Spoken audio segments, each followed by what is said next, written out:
Hey, good morning, everyone, and welcome to the PivotBoss Pre-Market Report for Thursday, November 9th, 2017. I'm Frank Ochoa, aka PivotBoss. Here's a look at the daily time frame of the ES. We're currently seeing a bit of a slide here this morning, unlike what we've seen here in recent weeks.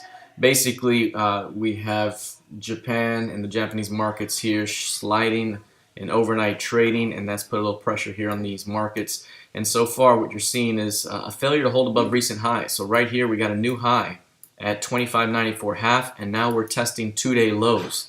And if this becomes a full-on stop run day here, we could see price continue to slide toward about 64 half, 65 half, somewhere in that zone, based off of how a stop run day usually works, where price continues to drive through these lows.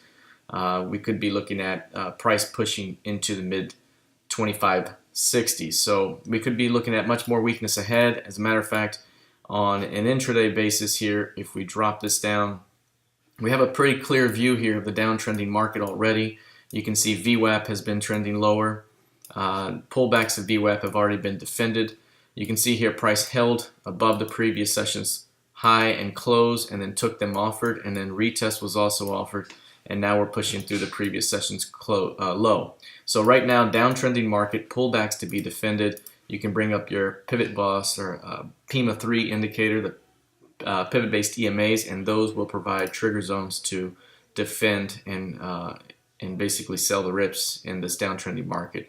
So we could be looking at much more weakness ahead, especially if price cannot reestablish itself back above 2580. Here's a look at the NQ.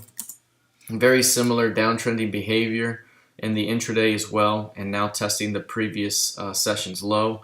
If you zoom in here on the higher time frame, again, we're right at the previous session's low after testing the previous high right there. So we got a new high in the 63.51 half, and now we're testing two-day lows. If we push through two-day lows, based off of the measurement here that we're seeing, we could see a full-on stop run day back to 62.50, and that would put us back to the previous month's close and high. And again, this is something we mentioned in our trading room here. This is the FOMC key level from November 1st. It's 62.38. We've seen price rally, and now we're seeing a rejection. So usually you'll see price come back to that level. Again, any pullback into the zone could be a buying opportunity on a swing basis, especially if price were to come down here into this LVN ledge and also the PIMA trigger zone here. So again, any push into 6200 or just below could be an opportunity to look for rejection and subsequently return prices back to highs. But today, we could be looking at a full run stop run day back towards 62.50 and as low as 62.38. Taking a look here at crude oil. Crude oil had a significant rejection in the previous session. We saw major strength late in the day, or actually early in mid to late morning. And when price rallied high up here, there was a significant rejection, unlike what we've seen here in recent time here, where price has been very, very strong no matter what. Price rallied strong into 57.92, and by the end of the day closed back below 57s. A big, strong rejection. You can see the signal here. That could be an early indication that we're going to come back and retest 55s, or perhaps into the LVN at about 55.30, 55.40. Again, any pullback could be a fantastic buying opportunity for another round of strength toward 60. So right now, this is a short-term rejection signature, and currently we're seeing a very narrow day here where price has only traded 39 ticks of range. It's been averaging $1.24 of range per day.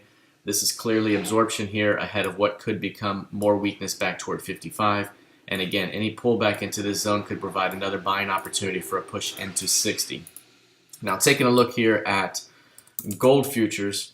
Gold futures has been quietly pushing higher. We had a VPOC shift down to 1288.30 from about 1289s.